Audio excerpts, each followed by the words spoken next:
بسم الله الرحمن الرحیم د یو نوي پروګرام سره زه یم سید کبیر شاه ګرانو کتونکو خبره به کوو د پاکستان او د افغانستان ویل کېږي دا څه نوی خبر راغلی دی چې کم پاکستانی سټوډنټان په افغانستان کې وو نو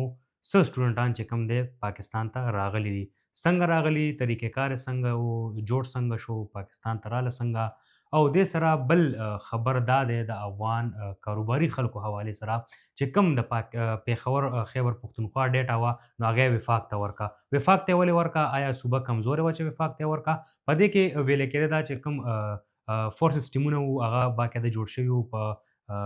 دغه بازارونو کې به کېناستېده خو هغې سرنګ رونړو ځکه ډیټا چې کم دی نو وفاق ته لاړه په دې ټولو هر څه خبرو کولو لپاره موږ سره سینیر صحافي او تجزیه کار ساجد ټکر صاحب موجود دی ټکر صاحب ننني پروګرام کې تاسو ته هرکلی وایو ډېره مننه شاجي او ډېر ښه موضوعات هم راوړي دواړه ډېرې ښه معاملې مهرباني سره لومړنۍ خو راته دا ووایه چې کوم زموږ پاکستاني سټوډنټان هلته ګیرو د تېرې څه مودې راسې او بار بار به هغوی همدغه غوښتنه کوله چې آیا افغان کډوال خو راځي خو موږ دپاره د همدا بارډر کولو شي چې موږ هم راشو نو څومره خلک در دې دمه پورې راله او دا عمل شروع څنګه شو او دا ډېره مهمه معامله ده حقیقت دا ستاسو په دې پلیټفارم مونږ خبره کړې وه پس منظر خو دا دی چې 3 میاشتې وشوې چې کوم لارې تړل شوي د پاکستان او افغانستان ترمنځ که هغه چمن دی او که هغه تورخم دی او که نورې لارې چارې د پاکستان او افغانستان ترمنځ بارډر مکمل بند دی تجارت هم بند دی او تګ راتګ هم بند دی ځکه چې هغه کوم اپیسوډ شوی د پاکستان او افغانستان ترمنځ نو بیا په دې کې خو د افغان کډوالو دپاره هم څه وخت بند خو بیا هغه سلسله شروع شوه روانه ده خو چې څنګه دې خوا خلک وو نو دغه شان په څه شمېره کې بیا پاکستانیان هم هلته دي څه مطلب چې سټوډنټس د زده کړو دپاره زیاتره او هغه د میډیسن زده کړو دپاره تللي دي نور مطلب صرف په ننګرهار کې خواوشا 15-16 په بېلابېل پوهنتونونو کې زموږ سټوډنټس دي دغه شان په نورو ولایتونو کې هم دي نو که ستاسو خیال کې راځي نو چونکې لار بنده وه نو د دوی راتګ هم بند و بیا پکې چا یخنۍ چوټیانې شوې وې څوک مطلب چې هسې بس ناست وو نو هغوی وایي چې یاره مونږ راشو خو لارې بندې وې بیا دغه مسله اوچته شوه زمونږ په صوبایي اسمبلۍ کې قرارداد هم راوړی شو چې یاره دوی لپاره لار چار ولټوئ چې دا راشي دغه شان بیا 2 هفتې وړاندې زمونږ چې کوم دفتر خارجه ده نو هغې هم ویل چې مونږ سره او خواوشا 1200 خلکو هلته کابل امبیسۍ کې رابطه کړې ده او درخواستونه یې کړي دي یاره سب انتظامات وکړي نو بیا پاکستان په هغې کې باقاعده ګامونه واخیستل او اوس نن چې کوم دی نو یو کم 13 زموږ سټوډنټس د تورخم له لارې هغوی راستانه شو دا یو سټپ واخیستی شو مطلب یې چې ښه سټپ دی ورته په دې کار ځکه چې هغوی به تر څو هلته ناست وي په دې کې سټوډنټس دا چې کوم راغلي صرف سټوډنټس دي فلحال نو د دې سره سره هلته بیا زموږ څه بزنسمن هم شته دي چې د روزګار په تکل کې تلي یا مزدورۍ دیاړۍ له تلي هغه خلک هم شته نو په کار دا چې زموږ حکومت هم ویجیلنټ وي او د دوی دپاره ځکه چې تعلقات د دواړو ملکونو ترمنځ اوس داسې دي چې هغه تګ راتګ نشته خو دغه خلک په دا تعلق په تر څو پورې داسې او دغه خلک او دغه سټوډنټس په تر څو پورې هلته په کار ده نو دا یو ښه کار وشو یعنی امید پیدا شي چې یو اوس په هغه نور هم راشي نو اټس ا ویری ګډ نیوز بله خبره تاسو وکړه ډېره مهمه د دې ډیټا شریکولو په دې ټکر صاحب د ډیټا خبر تاسو کوئ لګیا یې خو زه په دې باندې نه پوهېږم چې دې دپاره ټیمونه یې جوړ کړي وو په بازارونو کې منیټرنګ روان وو ډیټا دپاره نو ولې دغه ډیټا صوبې مطلب موږ ورته دا ویلی شي زموږ صوبه کمزورې وه کولی چې دغه د صوبې ډیټا چې کوم دی اوس وفاق ته لاړه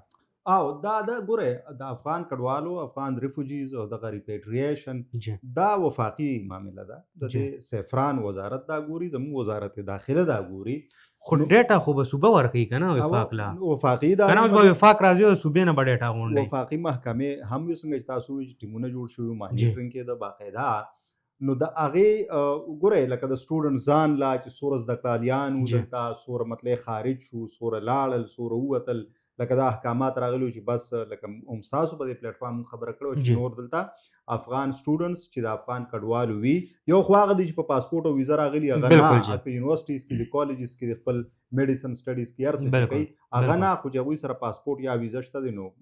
دی ار اوکې کوم هغه افغان کډوال چې دلته په پی او آر او ای سی سی یا ایلیګل وو د هغوی بچو ته اوس دلته نه په مدرسه نه په سکول نه په یونیورسټي کالج کې داخله نه میلاویږي دا رولز دي که نه دوی دغه ټول بهرحال دغه یو کوایف اوس دلته بیا یو بل ډیره لویه برخه د افغان کډوالو هغه په کاروبار کې وه ټیک ده نو د هغې کوایف په کار وو لکه پنجاب خو پې کار کړی و سند پې کړی و لکه مطلب یې چې دغه شان دا چونکې وفاقي معامله ده نو هغوی ته په کار وو دلته اوس دا تاسو کومه ډیټا خبره وکړه نو دا د پاسه 3 لکه صرف په پېښور کې روزګاري افغانان دي. د هغوی ډیټا دا اوس په دې کې خبره دا ده چا سره پاسپورټ دی او ویزا ده نو اوکې ویلکم خوش آمدید بیا راشئ هر کله هیڅ مسله نشته. خو په دې کې دغه رپورټ دا وایي چې په دې کې زیاتره سره د ویزا نشته د روزګار چې کوم لکه ته خو به ورک ویزا باندې راځي بزنس ویزا باندې به راځي ایجوکیشن ویزا باندې به راځي د صحت لپاره به څه مسلې ده هرې ویزې خپل نوعیت دي بالکل جی همدا ټیک شو. په دې کې زیاتره داسې دي چې هغوی سره صرف پیوار کارت دی ټیک ده نو پیوار کارت خو ختم شوی دی خو اوس هر سړی ایلیګل دی. بیا په دې کې زیاتره شاجي تاسو دغه کوئ تپوس خامخا خو د هغې نه مخکې به جواب درکړم چې دغه د تاسو ماشاءالله په د افغان افیرز باندې ډېر کار وکړو په د ریفیوجیز باندې کډوالو باندې نو سوالونه ستاسو هم لکه دغه ماشاءالله معنی خیزي لکه زمونږ په پېښور کې 4 شپېته داسې بازارونه دي 4 شپېته چې هلته د دوی ټیک ټاک اکثریت دی او په هغې کې د دوی روزګارونه دي یعنی دوکانونه دي څه دي هر څه دي. په دې کې زیاتره چې کوم دي نو هغوی دا وایي چې دا په یونیورسټي روډ دی یونیورسټي ټاون کې دي بورډ بازار دی بیا مطلب چې حیات آباد دی بیا خیبر بازار نمک منډي او داسې نور بازارونه چې کوم دی دا زیاتره شمیره د هغوی ده.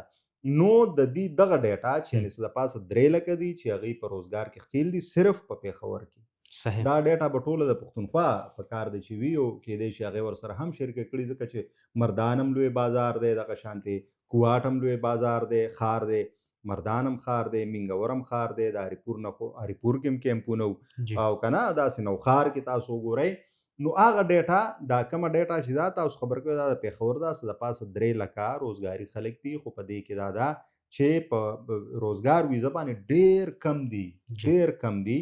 نو پاکستان ورته دا وایي چې تاسو د روزګار ویزه مطلب دا ویلی شو چې په 100 کې 10% کېدای شي د دې نه هم کم ځکه چې دوی خو 40-50 کلونو راهیسې اوسېږي نو دوی ته ضرورت څه وخت کې راغلی نه دی سختي پې نه وه ایګزیکټلي سختي هم پې نه وه نو ضرورت نه و نو اوس په دوی ته دا دغه کوي چې دوی په واپس ځي چې دوی اوس لیګل کېږي او که دوی بیا راځي نو دا دوی بیا وایي پاکستان چې 20 ځله راځئ خو په هغه کوایف پوره راشئ چې تاسو د څه دپاره راځئ. ټکر صاحب په لنډو ټکو کې راته وایي پروګرام اختتام ته رسو خو مونږ ګورو خبره خو مونږ په هر څه باندې کوو خو چې د افغان او د پاکستان د تورخم بارډر خبره پکې ونه کړو دا خبره ناممکنه بارډر حل څه دی لږ دا راته په لنډو ټکو کې وایي خلک بار دا سوالات اوچتوي چې بارډر به کله کولاویږي تجارت دپاره. ګورئ پاکستان او افغانستان دواړه ډېر زیات قیمتي ملکونه دي او ډېر ښه ګاونډي ملکونه دي د دوی ترمنځ د تعلقات پرېوتل د دواړو دپاره ښه نه دي د دواړو ولسونو دپاره ښه نه دي. اوس 3 میاشتې وشو دا موږ په دې نږدې تاریخ کې څه د پاسه 3 میاشتې لارې بندې دي چې دواړه ملکونه متاثره کېږي افغانستان زیات متاثره کېږي. اوس ګورئ د نړۍ حالاتو ته به هم ګورو او د دوی دواړو حالاتو ته به هم ګورو تقاضا د څه ده تقاضا د مذاکرات د سیاسي خبرو اترو ده بالکل جی فی الحال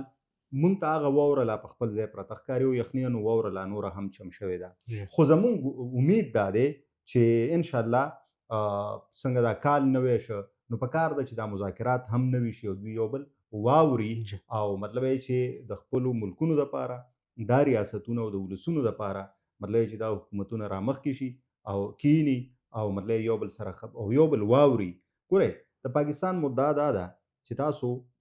کم هلته ډیفنګ ګروپس دي او خلاف کاروایي وکړئ واضحه دغه دی. اوس نه پوهېږو چې هلته څه امر مانع دی څه شی دی چې هغوی د دې نه منع کوي نو دغه یو غوښتنه ده نو په کار ده چې بیا پرې مذاکرات وشي ځکه چې د خبرو مسلې چې کوم دی په خبرو حل کېږي نو امکان دا دی که خبرې شروع شي نو بیا به امکان واضح شي. ټکر صاحب که بارډر نه کولاویږي نو زه ته پکې جرګه شو دا بارډر به کولاوي مونږ وایو چې ټول جرګه شي هر سړی جرګه شي